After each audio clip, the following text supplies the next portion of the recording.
आज म्हणलं स्वतःला जाब विचारावा, आईसाठी आपण काय करतो आढावा घ्यावा. आपण पहाटे उठलोय आणि आई दुपारी, असं कधी घडलंय? आपण जेवायच्या आधी आईचं ताट आपण कधी वाढलंय? की तुम्ही घरी येताना आईसाठी कधी काय आणता? बरं तुम्ही सांगा, तुमच्या स्वतःच्या आईचा फेवरेट कलर कोणता? आईला हवं ते मिळू दे अशी प्रार्थना कधी केलीये?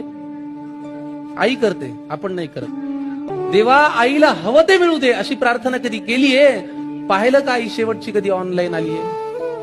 तिच्या बर्थडेची पार्टी तिच्या मैत्रिणींना बोलून देतो, तिने केलेला पसारा कधी आपण आवरतो? तरीही बाळाला कोणी बोललं की तिचं मन येतं भरून, आपण मात्र बोलताना शिव्या आईवरून.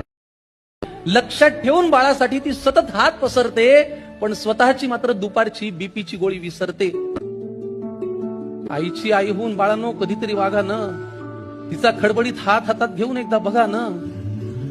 कितीही कर्तृत्व गाजवा तुम्ही, झेप कमी पडते. आईनी कडेवर घेतल्यावरच आपली उंची वाढते. उगाच कशाला त्या अध्यात्म आणि श्रद्धेच्या गप्पा हाणता? आईच्या पोटी जन्माला येताना देव कुठे म्हणता? आईला सतत मुलांचा ध्यास, त्यांच्याच प्रेमाची धुंदी. बाळांनी गंमत आणली नाही तरी आई सदा आनंदी. नका करू स्पर्धा कुणाशी, नको कुणाचा हेवा. जग जिंकायचंय का तुम्हाला? आईच्या पायावर डोकं ठेवा.